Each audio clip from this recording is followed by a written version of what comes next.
When planning the development of a new app, one of the basic questions that you need to answer is, will you develop a web app or a native app? In this episode, we'll break down the pros and cons of web apps and native apps.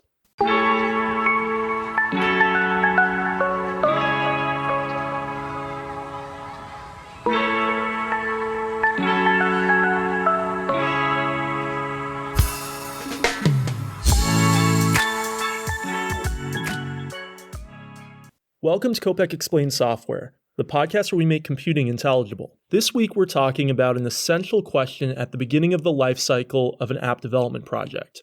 Should you develop a web app or a native app? Well, let's start with just defining the difference. What's a web app? And today we're going to be mainly contrasting between web apps for mobile platforms and native apps for mobile platforms. A lot of our discussion would also be relevant to desktop platforms like Mac and Windows, but we're going to be talking about building a native app for Android or iOS versus building a mobile web app.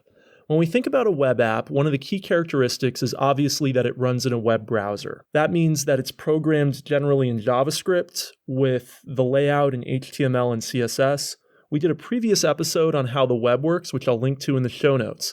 But essentially, a web app is an app that the client side runs in a web browser and the server side runs on a web server somewhere. So if I'm going to use the app, I go on to Safari or Firefox or whatever browser I'm using, and that's where I access it. Right. And so for the developer, you're actually just distributing the app through your web server.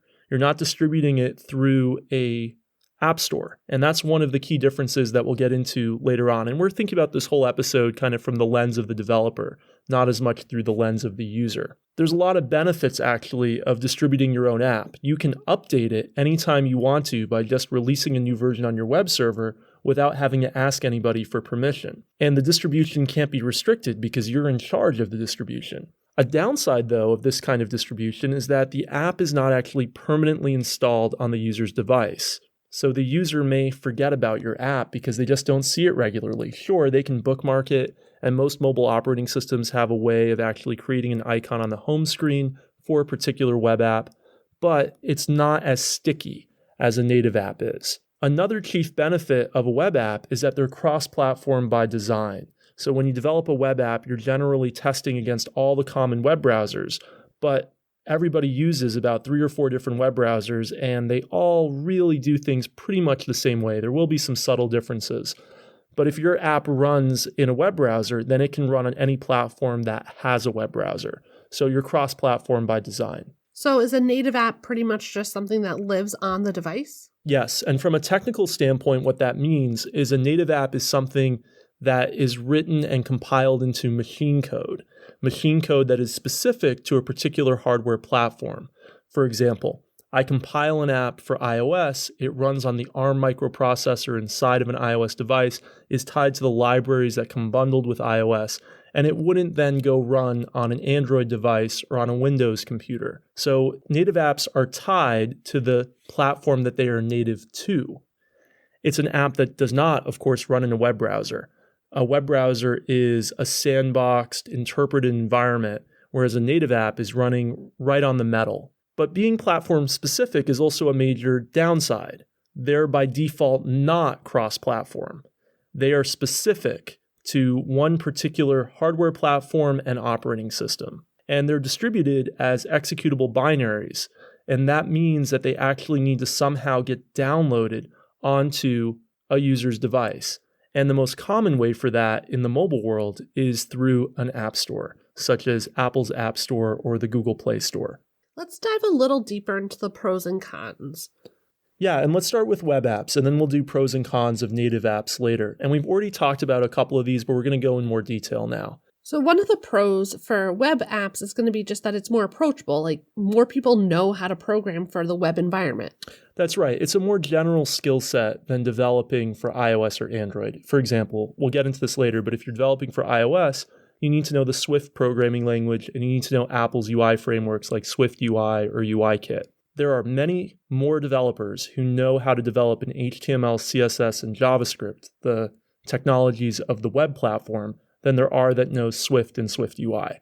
So you're going to have a much bigger pool of developers who can potentially build a web app than can build an iOS app.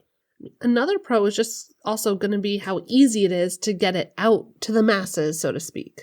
Absolutely. You just put it on your server and then people can access it from a URL. You need to distribute that URL, but nobody has to download anything. There's not that extra step of going to the App Store. Now, the App Store is a pro and a con, and we'll get more into the App Store later on.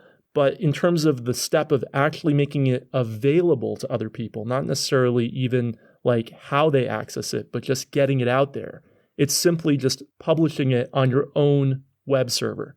And that's instantaneous, and that means you can also change it and update it instantaneously without needing anyone else's approval. So you get to keep more control of your app. Absolutely. You have complete control in a web app.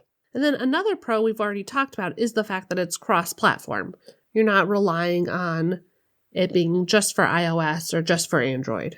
Right. It's going to run anywhere. As long as the platform has a web browser, your app will be accessible from that platform. All right, we discussed the pros. Let's dive a little deeper. What are the cons?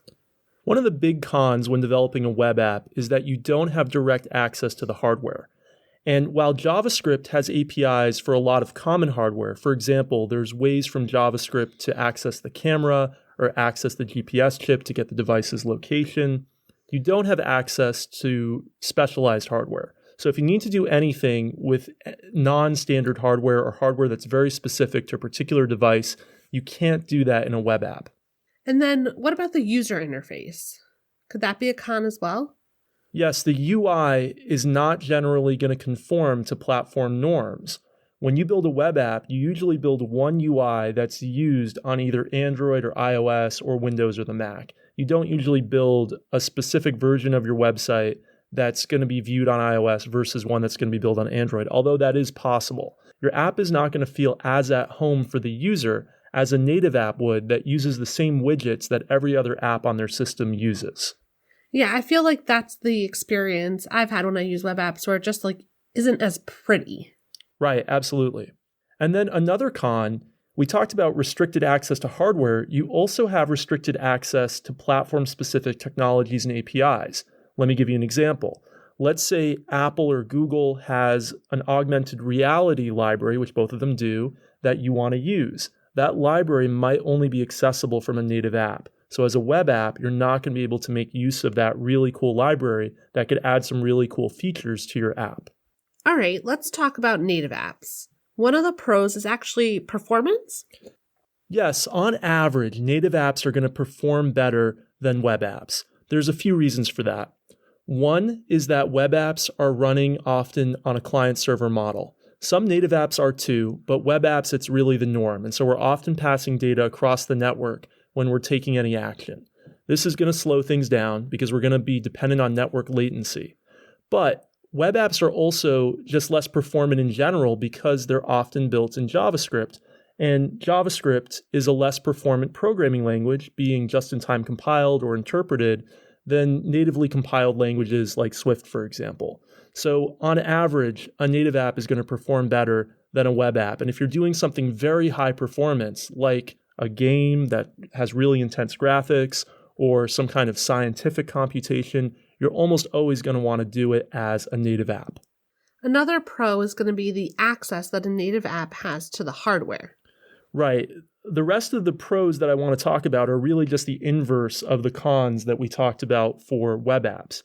With a native app, you're going to have direct access to the hardware, or at least to the hardware APIs that the platform vendor provides. You're going to have access to all those native libraries that the platform vendor provides, and you're going to have a native UI. Your UI is really going to feel at home for the user. You can make your UI really match what all the other apps on their system look like. And that's going to create some familiarity right off the bat, which is not only more comfortable for the user, but actually can also make your app more accessible. Speaking of accessibility, that's another pro of native apps. Native apps can take advantage of all the built-in accessibility technologies that come with Android and iOS. There are some accessibility technologies on the web platform. They're not as robust as the accessibility technologies that are in native apps.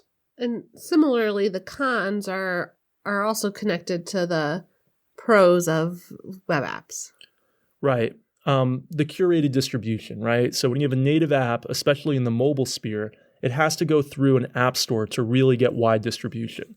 And those app stores are curated, meaning that your app actually has to be approved by Apple or Google to appear on the iOS App Store or the Google Play Store. Now, there might be some things that you want to develop that can't actually be on those app stores. One reason is you might have a revenue model that they don't approve of, but another reason might actually be content. Let me give you an example. And then this is a really obvious one. But if you want to do something that includes some kind of pornography, and that might not even be just pure pornography, but something that goes against the content restrictions that Apple and Google provide, you're not going to be able to do that in a native app. There's some censorship that happens with native apps. Absolutely. And you also might want to get around the App Store because you don't want to give Apple or Google 30% of your revenue, which is what they take for subscriptions and in-app purchases for companies that are larger than a certain size. And that's pretty significant. And so for that reason alone, there are some things that are published as web apps instead of as native apps because they don't want to do that revenue share. And then when there are new platforms, you got to rewrite your program? Right. Like we talked about at the beginning, web apps are by default cross-platform. When you're developing a native app, you build one version for iOS, one version for Android. That's really two different versions that need to constantly be updated every time you have a new feature. Both of them need to get updated. Both of them need to be maintained. Both of them need to have security patches. And so in some ways, it's almost like double the work. And it might even mean double the amount of people you need. Right. It tends to be that people specialize in iOS development or Android development. So you might actually have two separate teams. And that's especially common at larger companies. Large companies will have an iOS development team and they'll have a separate Android development team. Sometimes there's alternatives, and we'll talk about a few of those later on in this episode. There are a lot of positives for native apps, right? They seem to be kind of winning out. Right.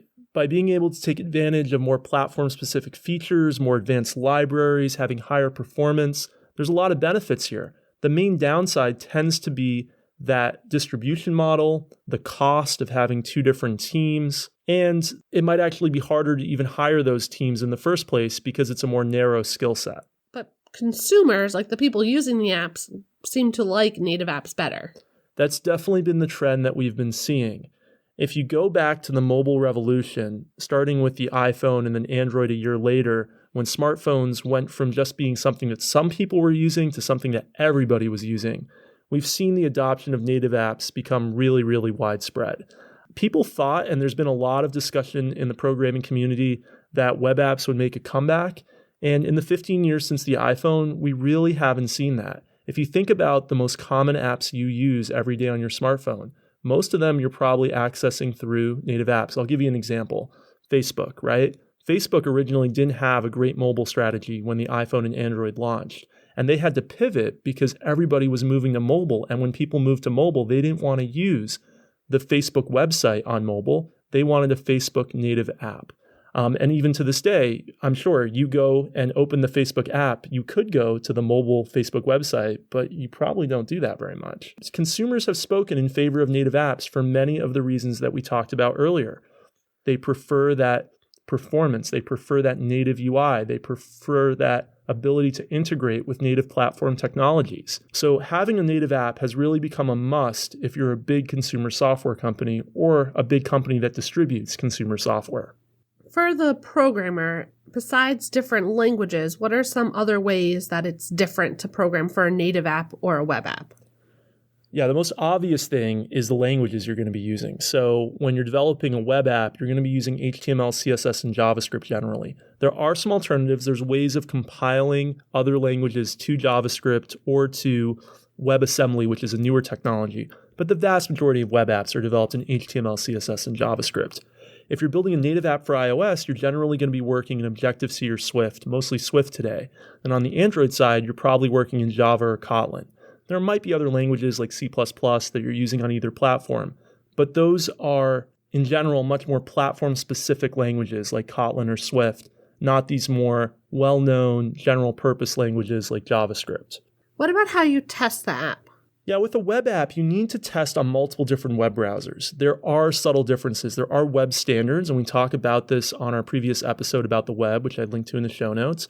But there are subtle differences. So something might work well in Chrome, and then doesn't quite work correctly in Firefox, or there might even be some new web standards that Chrome supports that Firefox doesn't, or vice versa. And then there's Safari, and there's still Microsoft Edge, and then there's weird, not very well-known web browsers as well. And so you actually have to still do quite a bit of testing, even though you're coding against a standard that's supposedly cross-platform.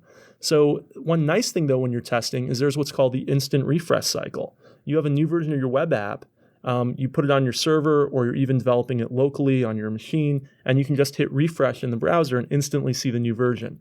When you're testing a native app for iOS or Android, you're testing in a simulator or an emulator, and it's not quite that kind of hot reload experience. And the simulator or the emulator is actually not good enough on its own, so you actually have to go and test if it's a serious app on real hardware as well.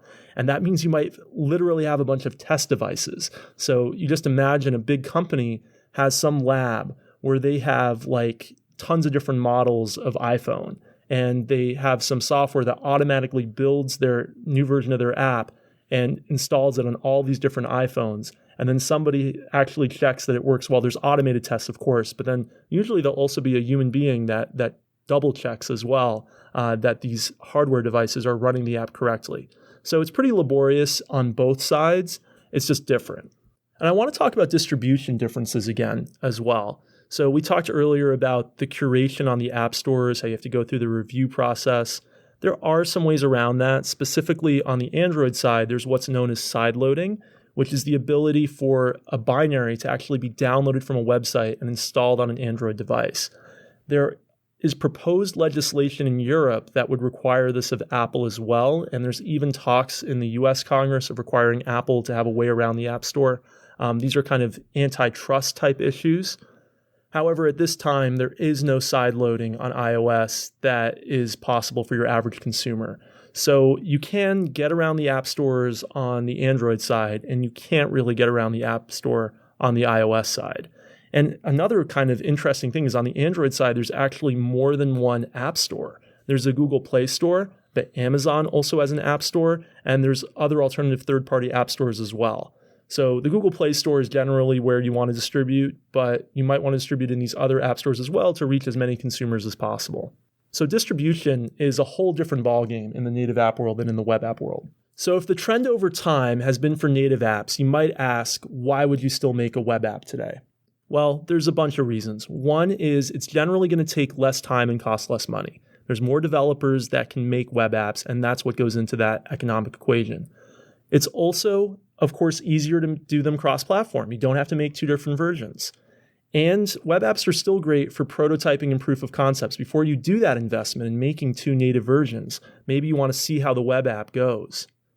And of course, we talked about distribution of content that's not allowed on the curated app stores. So you want to make something that has some content they don't allow, or you want to do something that doesn't have a rev share with Apple or Google. There's some apps that combine native and web technologies, though, right? Yeah, there's what's called hybrid apps. Hybrid apps might be native apps that have a web view within them. So part of the app is actually delivered as a web page inside of a native app. And some apps take this to an extreme. I remember there was a banking app in the early days of iOS that you would download it on the App Store and open it, and all it would really be would just be a website inside of that little native shell. So there are different degrees of this. And there are even frameworks like Titanium and Cordova for doing this to a really sophisticated degree. It has a lot of the same pros and cons of web apps, but hybrid apps can be distributed in the app stores because they do have that native shell. So hybrid is a specialized approach, but it's not generally an ideal approach because you have some of the same downsides that web apps have more generally. And then there's such thing as cross-platform frameworks that are really meant to help native apps be a little bit easier to build. That's right. And these are frameworks like .NET MAUI, React, Native, Flutter. We're going to do a future episode on cross-platform frameworks, so I don't want to do a deep dive right now. But they have some of the same pros and cons kind of flipped in different places between native apps and web apps. But they are actually native apps. They are apps that are built into binaries, but they use technologies that allow an overlay layer on top of the native platform APIs. And they do that in different ways, each of the frameworks. So we'll do a deeper dive on a future episode, but they're an interesting alternative, and they've become more and more popular over the last few years. That said, they certainly have not displaced native apps. If you look at the top 100 apps on the Apple App Store or on the Google Play Store, you'll find the majority of them are still written as native apps not using cross-platform frameworks. And in that future episode, we'll talk about when they make sense and when they don't. So let's summarize a bit. Web apps are cross-platform and run within web browsers, where native apps are more performant and can take advantage of platform-specific technologies, but are more expensive to develop. Distribution of web apps is through web servers, and that bypasses the app stores and allows for instant updates.